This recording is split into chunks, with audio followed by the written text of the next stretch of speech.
Je vous salue tous dans le beau et précieux nom de notre Seigneur Jésus-Christ. Vous êtes tous les bienvenus sur votre chaîne Enflammé TV. Et je vous salue tous de votre position. Je salue tous les abonnés. Je salue tous ceux qui ne sont pas abonnés. Je salue tous ceux qui nous suivent de loin comme de près. Ceux qui nous suivent de l'extérieur, un peu partout. Et comme au Bénin, nous vous saluons tous au nom de Jésus-Christ de Nazareth. C'est toujours un plaisir d'être avec vous. C'est toujours une joie d'être avec vous et partager la pensée du Seigneur, partager les bons moments, partager les enseignements avec vous. Et comme vous le savez, nous avions commencé une série d'enseignements intitulée « Les dons du Saint-Esprit détaillés ». Les dons du Saint-Esprit détaillés. Et par la grâce du Seigneur, nous avions déjà commencé à vous enseigner sur ces dons. Nous avions déjà parlé du don de la parole de sagesse, du don de la parole de connaissance, le don de discernement des esprits. C'est la première catégorie des dons qui est classée dans la catégorie des dons de révélation. Ensuite, nous avons eu les dons de puissance, et à savoir le don de foi, le don des miracles et le don des guérisons. Voilà la deuxième catégorie. Et aujourd'hui, nous allons entamer la dernière catégorie des dons, et qui est la catégorie des dons oraux. Des dons oraux. Et pour cette catégorie, nous allons commencer, et avant que nous commencions, nous prions et nous demandons que le Saint-Esprit nous parle. Seigneur, merci pour ce moment. Nous demandons que tu parles à chacun de nous. Saint-Esprit, que ta parole trouve place en nous au nom de Jésus-Christ de Nazareth. Parle à chaque auditeur. Parle à chaque auditeur au nom de Jésus-Christ. Qu'il en soit ainsi. Amen. Amen. Amen. Alors, comme vous le savez, je suis votre serviteur Modibo Thibaut de la génération Flamme de Réveil. Et par la grâce de Dieu, aujourd'hui encore quelqu'un sera édifié. Toi qui me suis de ta position, tu seras édifié en écoutant ces dons, en écoutant cet enseignement, tu seras édifié. Alors aujourd'hui, nous parlerons de la diversité des langues, le don de la diversité des langues. Le don de la diversité des langues. Et je vous rappelle que notre texte de base se trouve dans 1 Corinthiens, le chapitre 12, à partir du verset 7. 1 Corinthiens, chapitre 12, à partir du verset 7 au verset 11. Alors, le don de la diversité des langues. Qu'est-ce que le don de la diversité des langues? Que pouvons-nous retenir sur le don de la diversité des langues? Alors, c'est important de comprendre que le don de la diversité des langues est différent du don du parler en langue. Lorsque vous recevez le Saint-Esprit, lorsque vous recevez le baptême dans le Saint-Esprit, c'est le parler en langue que vous recevez. Et le parler en langue est accessible à tout croyant, à tout le monde. Toute personne qui reçoit le baptême dans le Saint-Esprit reçoit le parler en langue. Cependant, le don de la diversité des langues n'est pas pour tout le monde. Mais c'est le Saint-Esprit qui choisit qui les donne. Et pour cela, je voudrais vous donner alors quelques détails par rapport au don de la diversité des langues. Donc, comme je le disais au départ, il y a le parler en langue tout court et il y a la diversité des langues. Voyez? Donc, lorsque nous recevons le Saint-Esprit, nous recevons en même temps la capacité de parler en d'autres langues. Mais cela n'est pas la diversité des langues. Cela n'est pas la diversité des langues.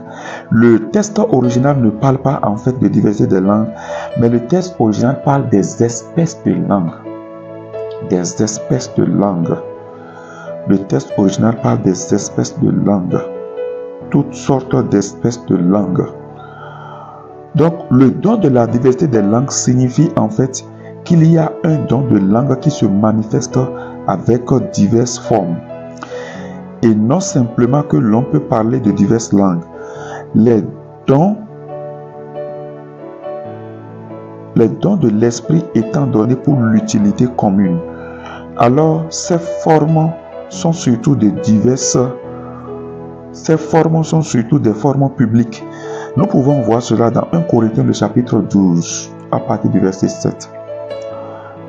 1 Corinthiens, le chapitre 12, à partir du verset 7.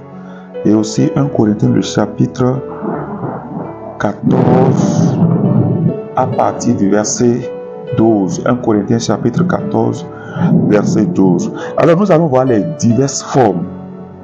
Certaines de ces formes, quand on parle de la diversité des langues,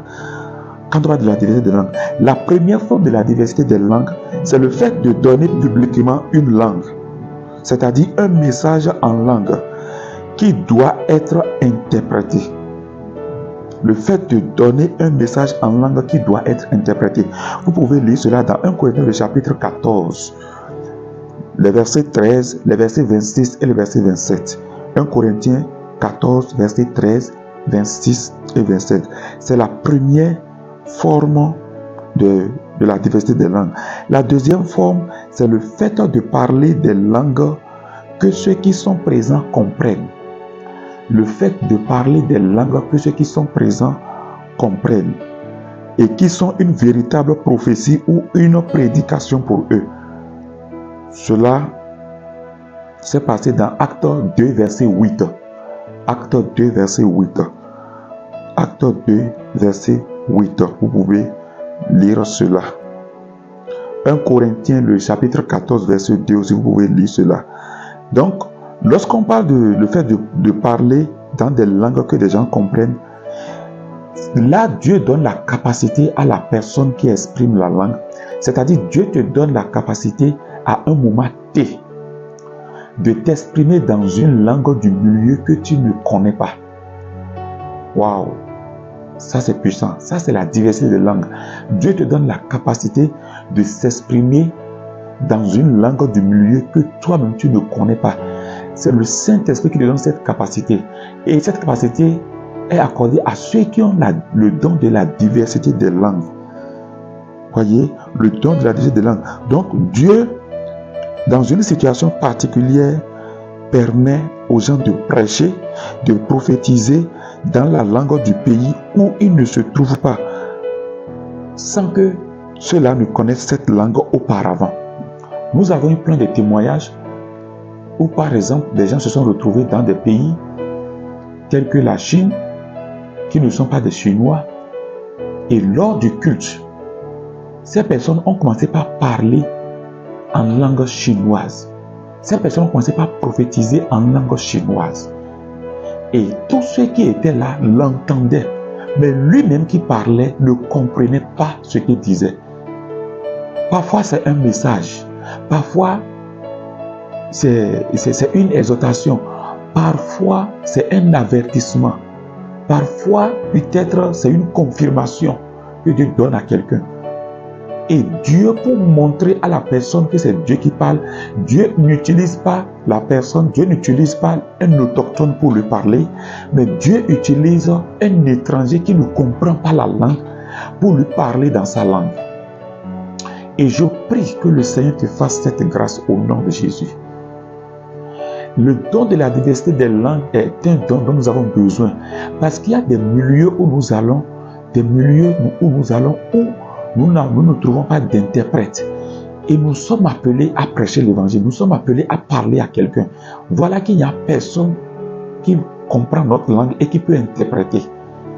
Et pour des cas pareils, nous avons besoin du don de la diversité des langues, afin que la capacité nous soit accordée de parler, de prêcher, d'avertir, de prophétiser dans la langue du milieu, sans que nous l'ayons apprise. Donc la troisième forme de la diversité des langues, c'est avoir la facilité pour parler plusieurs langues du Saint-Esprit. Avoir la capacité pour parler plusieurs langues du Saint-Esprit. Sur ce point, on peut vraiment parler de diversité des langues. Voyez, dans 1 Corinthiens, le chapitre 13, verset 1, qu'est-ce que la Bible dit? Dans 1 Corinthiens, le chapitre 13, verset 1, la Bible déclare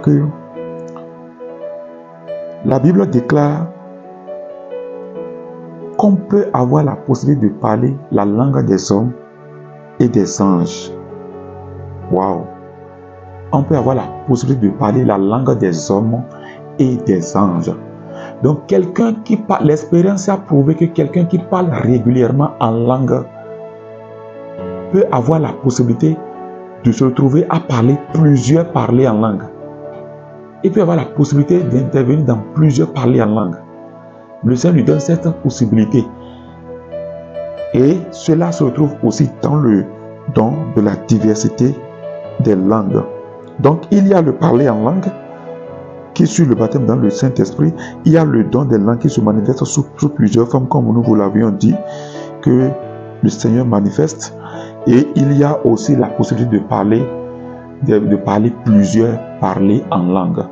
Donc, le don de la diversité des langues, c'est un don de l'heure et nous devons prier et demander à Dieu de nous accorder cette grâce-là. Voilà ce que je peux vous dire sur le don de la diversité des langues. Que le Seigneur vous bénisse abondamment. Alors, nous allons aborder ensuite le don d'interprétation des langues. Waouh, le don d'interprétation des langues. De quoi s'agit-il? Le don d'interprétation des langues. Lorsqu'un message en langue est donné publiquement ou lorsque j'entends des gens parler en langue, c'est-à-dire l'esprit peut donner le sens de ce qui est dit et je le communique à l'assemblée. Voilà le don d'interprétation des langues.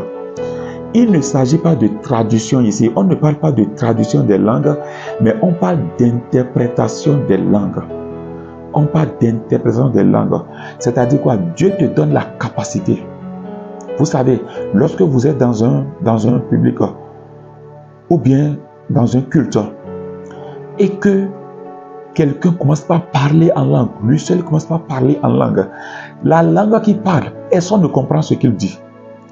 Alors là, doit intervenir le don d'interprétation des langues.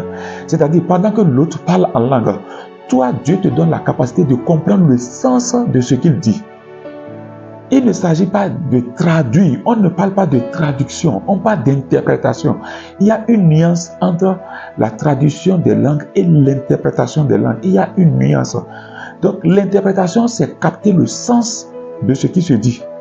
C'est capter le sens de ce que la personne est en train de dire. Donc, un parler en langue courte pourra posséder une interprétation qui lui semble disproportionnée et vice-versa, car on ne peut pas traduire. On saisit dans son esprit la pensée de l'esprit. Lorsque la personne parle en langue, Dieu te donne la capacité à ton esprit de saisir la pensée de l'esprit, de ce que cette personne communique. Et lorsque vous priez, vous pouvez recevoir cela. Lorsque vous-même vous priez en langue, mettez-vous à l'écoute des pensées qui vous viennent. Lorsque vous parlez et vous priez en langue, mettez-vous à l'écoute des pensées qui vous viennent en esprit. À un moment donné, le Saint-Esprit pourra vous donner la conviction de votre parler en langue. C'est-à-dire, le Saint-Esprit vous traduit et le Saint-Esprit vous interprète ce que vous dites. Il y a beaucoup de personnes qui ont eu la grâce de pouvoir interpréter leur propre parler en langue. Le Saint-Esprit te donne cette capacité d'interpréter ton propre parler en langue. C'est pourquoi en parlant en langue, écoutez votre esprit, les pensées qui traversent votre esprit. Facilement, vous pouvez recevoir le sens de ce que vous dites vous-même. Parce que lorsque nous parlons en langue, nous ne savons pas ce que nous disons. Lorsque nous parlons en langue, nous disons des mystères que nous-mêmes nous ne savons pas. Donc, à des moments donnés, il est important d'avoir le don d'interprétation des langues pour comprendre le sens même de ce que nous disons. C'est vrai, lorsque nous parlons en langue, nous rendons d'excellentes actions de grâce. Je prie que le Seigneur te fasse cette grâce au nom de Jésus-Christ de Nazareth. Je prie que le Seigneur te fasse cette grâce afin qu'à partir de cet enseignement, tu puisses recevoir la grâce d'interpréter les langues, d'interpréter des langues, d'avoir le don d'interprétation des langues au nom de Jésus-Christ de Nazareth. Donc, le don d'interprétation des langues est important aujourd'hui dans nos assemblées. Parce que le constat qui est fait dans nos assemblées, plusieurs parlent en langue lors des prières, mais on ne comprend pas ce qu'ils disent. Et lorsque c'est le cas, ça n'édifie pas. C'est alors l'apôtre Paul pouvait dire, s'il n'y a personne pour interpréter, alors que tous se taisent. Si tu veux parler en langue, donc tu parles en langue chez toi, à la maison, pour t'éduquer toi-même. Mais lorsque c'est dans un public, lorsqu'il s'agit d'un public, l'apôtre Paul dit que tout le monde se taise s'il n'y a pas d'interprète. Parce il faut l'interprète pour édifier le peuple. Pour que ce que tu dis puisse édifier le peuple, tu as besoin d'interprète. Je prie que Dieu te fasse cette grâce au nom de Jésus. Nous sommes dans les derniers jours et nous avons besoin de la manifestation de ces dons-là. Nous avons besoin de la manifestation de ces dons-là, où Dieu peut donner la capacité non seulement de la diversité des langues, de comprendre plusieurs langues, de comprendre les langues qu'on n'a pas apprises, mais aussi que Dieu nous donne la capacité d'interpréter les langues du Saint-Esprit. Nous sommes dans les jours où nous avons besoin de cela. Dans nos assemblées, dans nos familles, dans nos lieux de service, un peu partout, nous avons besoin de ces dons-là.